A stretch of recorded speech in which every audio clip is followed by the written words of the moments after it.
Good evening. I'd like to call the City Council meeting of Monday, February 6, 2023 to order. If I can have our city clerk please call the roll. Mayor Flores. Present. Deputy Mayor Tharp. Present. Councilmember Noble. Here. And Councilmember Dugo. Here. Councilmember Diaz. Here. Councilmember Bousquet. Here. Mayor, we have a quorum. All rise for the Pledge of Allegiance.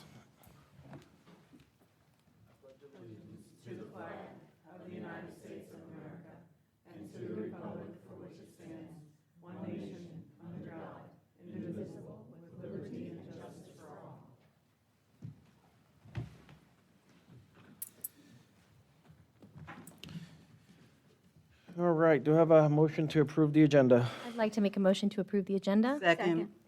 All right, I have a motion made by Councilmember Diaz, second by Councilmember Dugo. All in favor? Aye. All right, at this time, moving on to comments from the public for agenda items only. Anyone wishing to speak on any agenda items, please come forward, state your name and address for the record. All right, seeing none, moving on to special business. Our first special business night is proclamation for Black History Month. If I can have our city clerk please read the proclamation. Proclamation of the City Council of the City of Green Acres proclaiming the month of February 2023 as Black History Month. In 1976, President Gerald Ford issued the first African American History Month proclamation, calling upon the Americans to celebrate every February. During Black History Month, we celebrate the many achievements and contributions made by Black Americans to our collective cultural, social, and political development. The City of Green Acres is proud to honor the history and contributions of Black Americans in our community, and therefore proclaim the month of February 2023 as Black History Month to encourage all residents to celebrate our diverse heritage, culture, and continue our efforts to make Green Acres an inclusive community for all. Thank you. Excellent. And tonight we have Dr. Philip Harris, President of the National Forum of Black Public Administrators of South Florida, the South Florida chapter, here to receive. And I believe you have some other colleagues. If you want to ask him to join you, that would be great.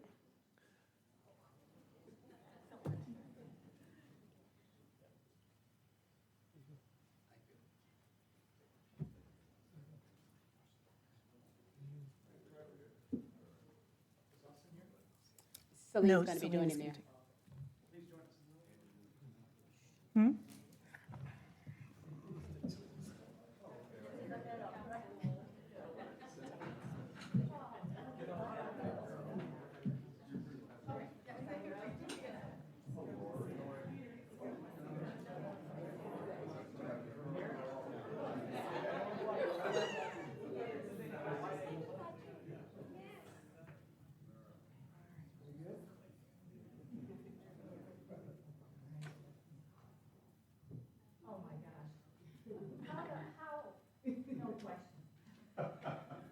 On the count of three, close your eyes.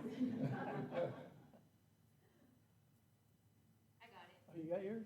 Okay. Ready? I'm seeing people in the wrong house. Okay.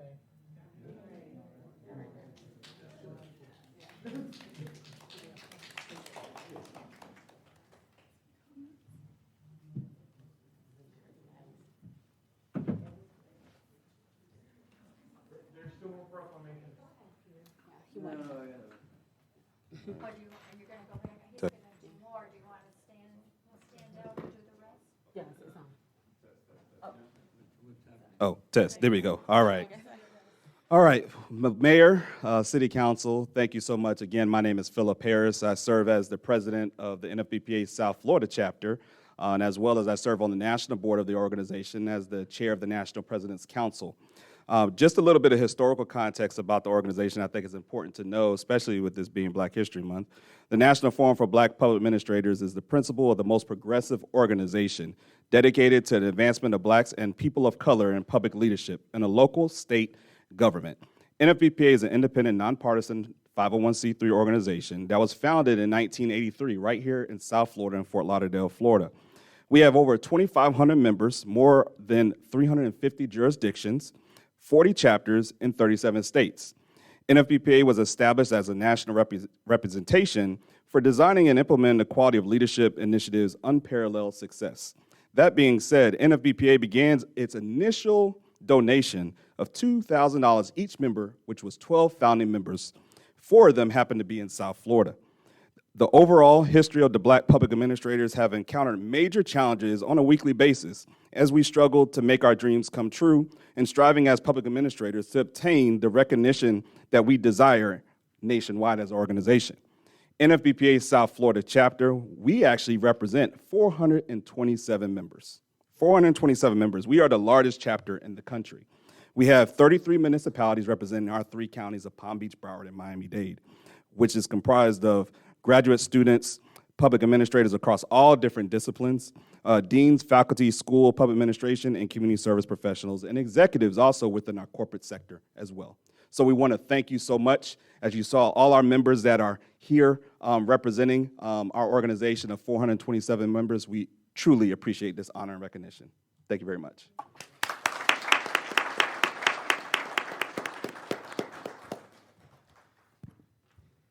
Excellent. All right. So we got two additional proclamations, and they're going to be received by the same individual, our youth program supervisor, Benjamin Dexter. But the first proclamation is Random Acts of Kindness, and the second one is Pink Shirt Day. So I'm going to have our city clerk please read those 2 proclamations, please. Proclamation of the City Council of the City of Green Acres proclaiming Random Acts of Kindness Week for February 14th through the 23rd, 2023. The City of Green Acres recognizes the value of simple acts of kindness performed without promoting or reason and recognizes how these acts can positively impact the performer, the recipient, and onlookers of the good deed. And to provide random acts of kindness and reaching out to one another regardless of social status, education, gender, origin, age, religious belief, lifestyle, or abilities, we extend an opportunity for grace and acceptance that might not otherwise be offered. Scientific research shows that kindness increases an individual's feeling of happiness and strengthens one's immune system. Therefore, the City of Green Acres proclaim February 14th through the 23rd, 2023 as Random Acts of Kindness Week. Thank you. Yay.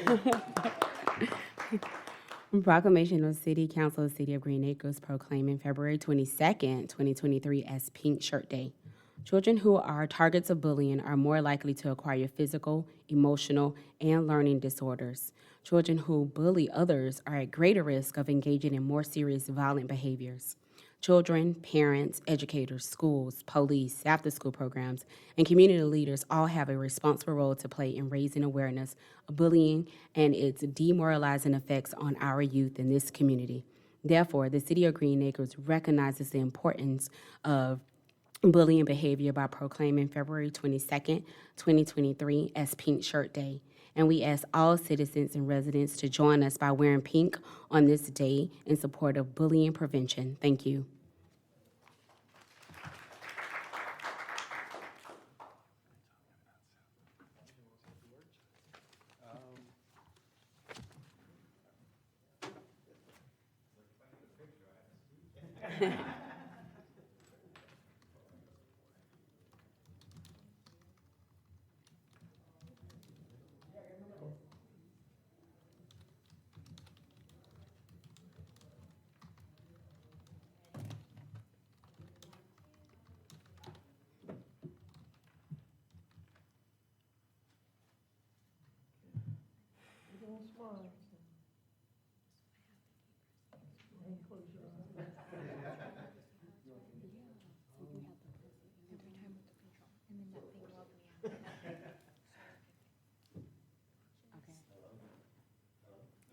Hello? Okay, there it is. Again, just want to say thank you for all the support that the city council members and the mayor give to the youth programs department. And we're just trying to make sure that we inspire our youth to continue to put upon every effort of respect, kindness, not just in the February, not just for these days, but throughout their lives, that it can continue to be great citizens for the city of Green Acres and everywhere else. Thank you.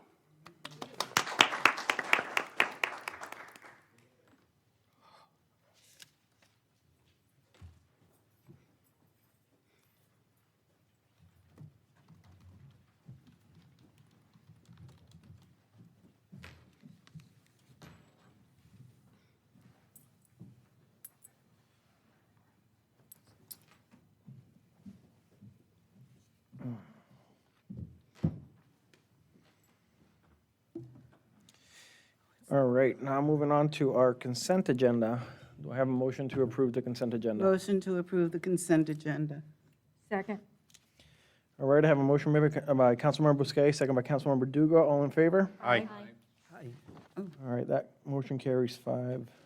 All right, moving on to our regular agenda. Our next item is public hearing for ordinance 2023-01, first reading. If I can have our city clerk please read the ordinance by title. Ordinance 2023-01, first reading, amending Chapter 16 zoning regulations, Article 6, signs regulation, Division 5, sign regulation by zoning district, Section 16-983, identification signs, to clarify the maximum sign copy area, providing for severability, conflicts, codification, and an effective date. Thank you, and today we have our zoning administrator, Karen Gardner-Young, presenting. I'm just waiting, it's not up there. We had it earlier, we had it all set.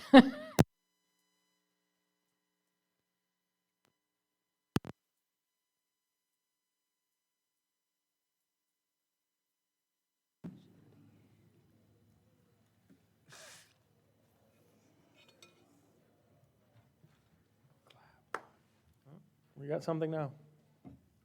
Ah, got scared, let's see if that did It's it. all chief approaching. Just need to kick it a little bit, maybe.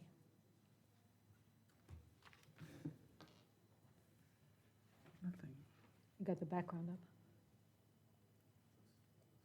The PowerPoint's at the bottom, it looks like.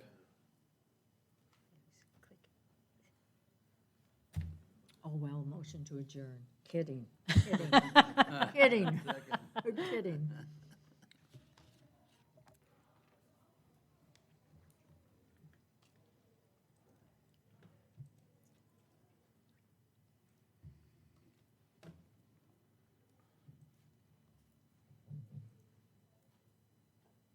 See, there's 2 monitors.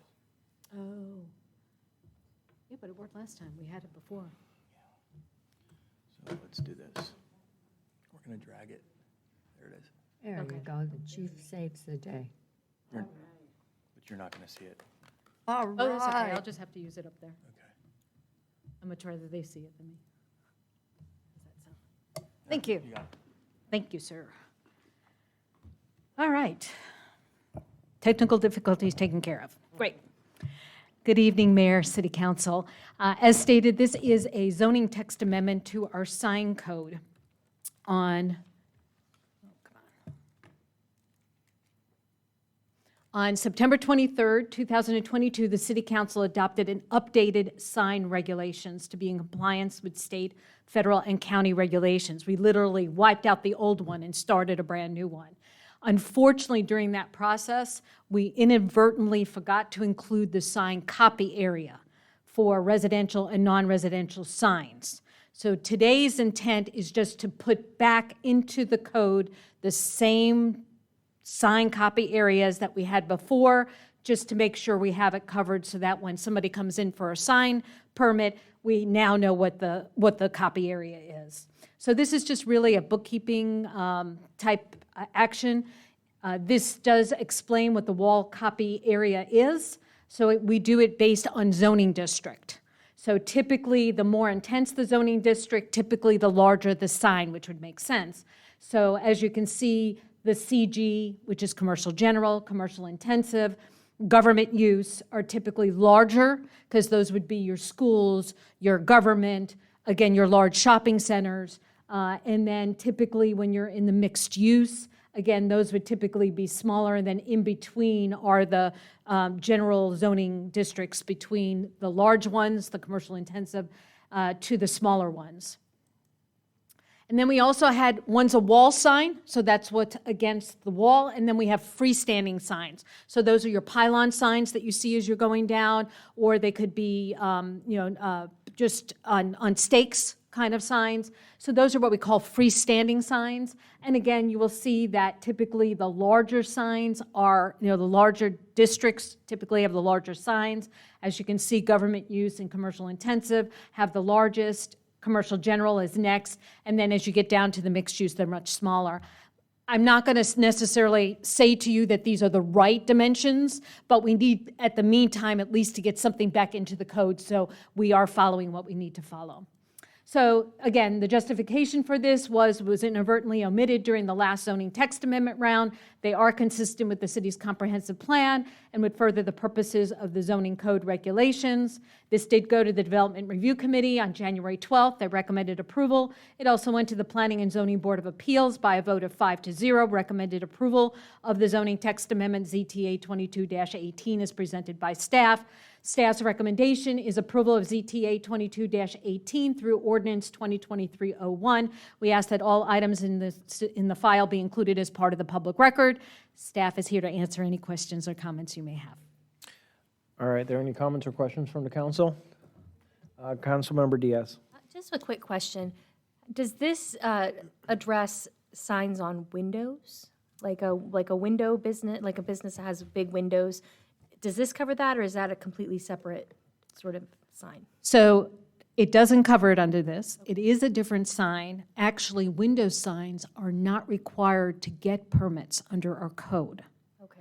Our code says specifically that a window sign can be up to 25% of the window pane.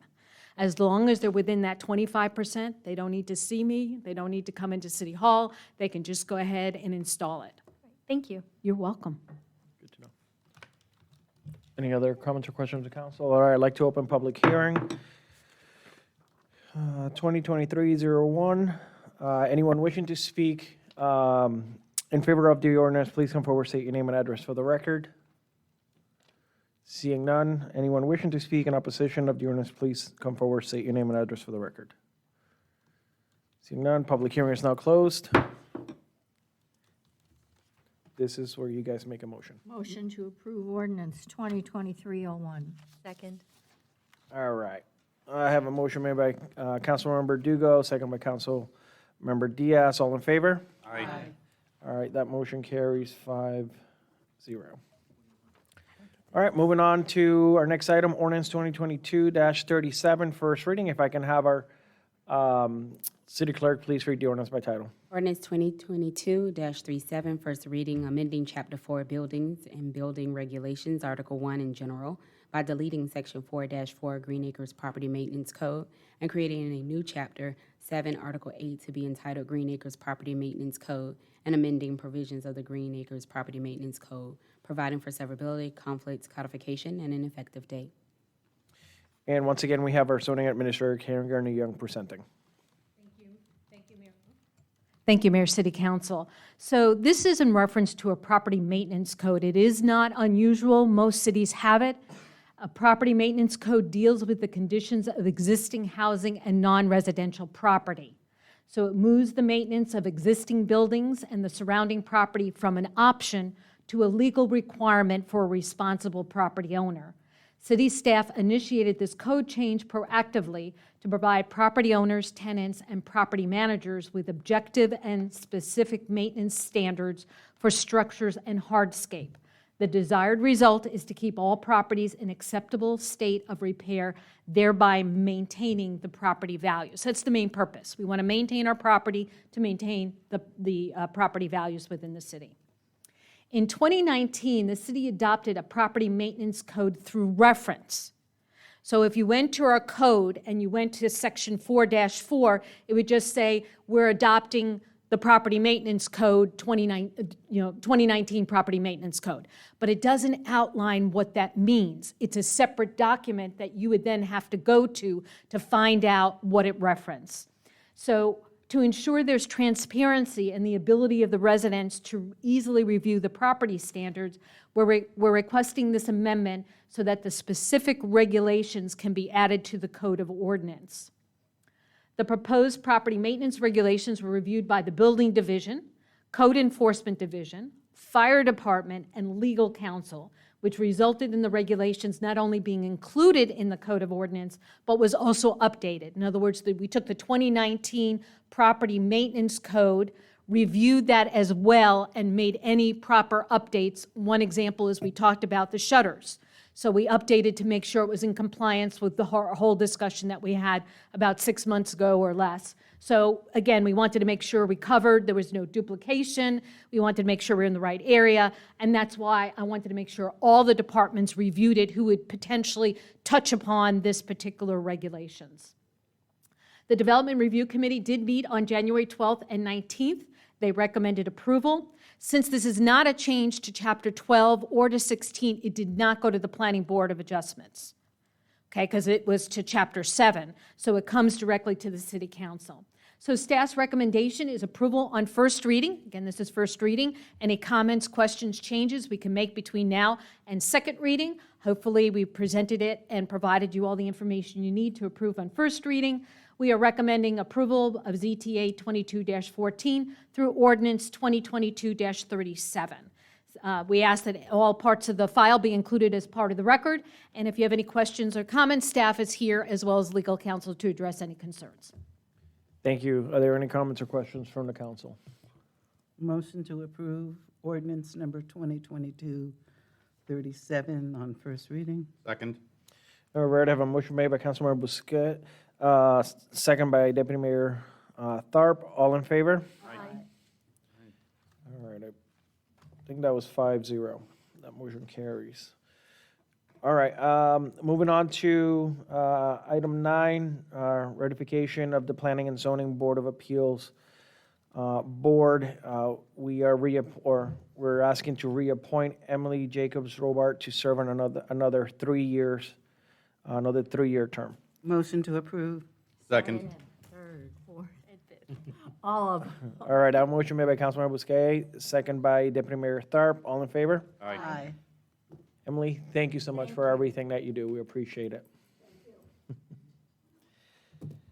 All right, there are no discussions item tonight. Moving on to comments from the public on non-agenda items. Anyone wishing to speak, please come forward and state your name and address for the record. All right, moving on to our city manager's report. City Manager McHugh. Thank you, Mayor, Council. The only things I have for tonight are that our next meeting, January 20th, we would cancel that meeting due to the President's Day holiday, just based on upcoming needs and what we're looking at for workload. We don't really see a need to have a special meeting in place of that meeting, so then the next meeting would be March the 6th. In addition to that, we do have 2 community conversations this month. We have one on the 8th, which is the speech and language delays, and we also have developmental disabilities, which is on the 22nd. Those are both at the community center from 6:30 to 8 p.m. So remember, students that attend, they do get community service hours as well. That's all I have, Mayor. Thank you. Moving on to are there any comments or questions for the city manager? No. Moving on to our city attorney's report. No report, Mr. Mayor. All right, the mayor and city council's report. I'm going to start to my left. Councilmember Busquet. I have nothing. Thank you. Councilmember Diaz. I always have something to say. Congratulations to our fire rescue on winning the chili cook-off again, second year in a row. Can't wait to have the big event here in Green Acres where we all get to taste exactly what that award-winning recipe is. Also, congratulations to the city in general on a fantastic artsy evening. It was a wonderful event. Just a quick update, the map is going to the school board with regards to the zoning for the boundaries of the new high school and all of the high schools really that are affected. No changes were made post us doing a resolution. It is going exactly as we saw it originally, which means that our city, our 6 Mile city, will be gerrymandered into 5 different high schools. There is a meeting on the 15th with the school board. I do urge my council members to stay vigilant and, please advocate for our children. And then one final thing, I have a special guest here this evening. Her name is Miss Samantha White. She is a former student of ours at Bach Middle School and went on to Florida Atlantic High School, where she's graduating this year while simultaneously earning her bachelor's degree in communications at the same time. Yes, congrats. Samantha is actually here this evening working on a paper for her public affairs class. So if any of my council members or if any of our community members have a couple of minutes to speak with Samantha after the event, after our meeting, that would be wonderful. So, and on that note, just a reminder to anyone listening at home, educational scholarship application process is open. So thank you. Councilmember Dugo. Nothing, thank you. Sorry. Councilmember Noble. Nothing planned. Deputy Mayor Tharp. Next, I'm going to ask you how to start to the right, because Councilmember Diaz took all of my comments. Artsy, another great event. Kid literally rocked the house with a rendition of AC/DC that a light fell from the ceiling. It was one of those moments you had to be there. Chief, congratulations to you and your crew again. Look forward to rock and roll Saturday, Sunday? Sunday. I know you will win without a doubt. Also, keeping on you, Chief. I hope that this isn't too out of line. Please extend to your son, thank you. Know he's in boot camp, so God bless. That's all I have. All right, and for the mayor's report, I just want to echo Councilmember Diaz. School board meeting is happening on February 15th. We still have time to talk to our school board members and the superintendent. That is probably going to come to a vote on the 15th. So do what, I guess everybody can do their fair share here and talk to your elected officials at the school board and let them know how you feel about what's happening. And if you look at the map, which I'm currently looking at, it's a tough pill to swallow. But I will definitely going to be at that meeting on the 15th. I'll continue to echo our parents' message, and I firmly believe that Dr. Garcia's high school is going to be a fabulous school. I think they have a great principal, and I believe he's assembling his staff right now. It's just tough for a community to have to go to 5 different high schools. Usually for one high school, there's 5 or 6 elementary schools. So it's a combination of different communities coming into one high school, and yet we have 5 different high schools. So it makes it extremely tough for the city, for our branding, for our messaging to go out into these 5 areas.